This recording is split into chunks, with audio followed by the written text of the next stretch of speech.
मैं वरुण जी से वही पूछूंगी। वरुण जी, आपके जो नेता हैं वो बार बार लिख रहे हैं कि भाई सब आसपास के जो पड़ोसी देश हैं उनसे हमारे रिश्ते खराब हो रहे हैं। What is India's influence in south Asia currently.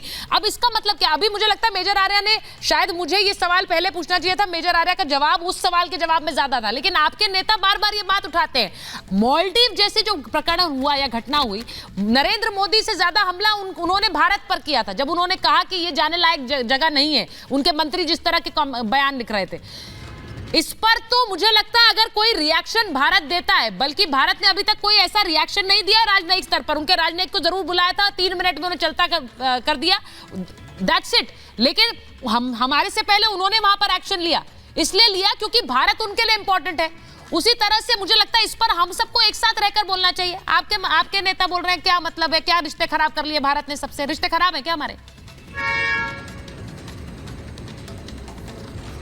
Sucharita जी, ये बात क्यों उठ रही है? आपने क्या कहा शुरुआत में? मोदी का भारत। इंदिरा जी का भारत नहीं था, राजीव गांधी का भारत नहीं था। इंदिरा गांधी का डंका नहीं बोलता था पूरे विश्व में, राजीव गांधी का नहीं मतलब तो चलता था, अटल जी का नहीं होता था। हाँ? ये जो बात जो चल रही है ना, इसमें संशोधन की आवश्यकता है, इसलिए ये बातें उठती हैं। फिर आप चाहते हो कि साहब सब एकजुट होकर के बात करें। आप चाइना से इम्बैलेंस करते हो, व्यापार का कितना इम्बैलेंस है आपका? आप चाइना से गोलगप्पे खा रहे हो, झूले झूल रहे हो। आप मालदीव, ठीक है, बहुत अच्छी बात है, मैं तो इससे प्रसन्न हूं कि आप मालदीव हो, श्रीलंका हो, बांग्लादेश इंदिरा जी के जमाने में निर्माण हुआ।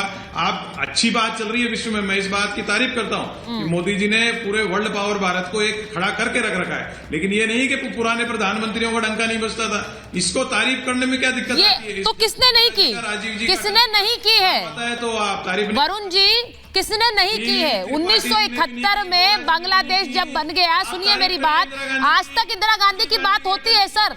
ये भारत की बात करते हैं, लेकिन इंदिरा गांधी की भी बात करते हैं। ऐसा तो कोई नहीं है जो ये कहेगा कि अपने आप हो गया और इंदिरा गांधी की उसमें कोई विल नहीं थी या उनकी इच्छा शक्ति नहीं रही होगी। हाँ, मेरी बात तो सुन लो आप। मैंने कहा जियो पॉलिटिकल सिस्टम उस समय बिल्कुल अलग था। एक तरफ सोच सिंह यूएसएसआर था, बोरा जी ज्यादा इस पे अच्छी ढंग से समझ सकेंगे, गौरव जी समझ सकेंगे।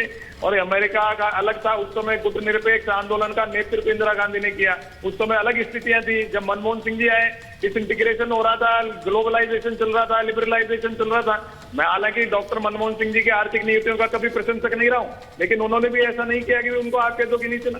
लेकिन मोदी जी ने बहुत अच्छा मालदीव को सबक सिखाना चाहिए। अगर भारत के प्रधानमंत्री के पर कोई टिप्पणी करता है तो उसमें हम मजबूती से आगे खड़े होना चाहिए। सार्क को भी मजबूत करना चाहिए, जो उस जमाने बना गया था साउथ एशिया का। सार्क को मजबूत कीजिए। लेकिन ये करना कि साहब खाली मोदी जी से ही डंका बज रहा है, पहले नहीं बजता था, ये चीज को संशोधन होने की आवश्यकता है। मैं ये नहीं कह रही। सुनिए वरुण जी, आपको इच्छा शक्ति को क्रेडिट देना पड़ेगा। कोई भी सरकार नेतृत्व से चलती है, और जो एक रवैये में बदलाव है, मैं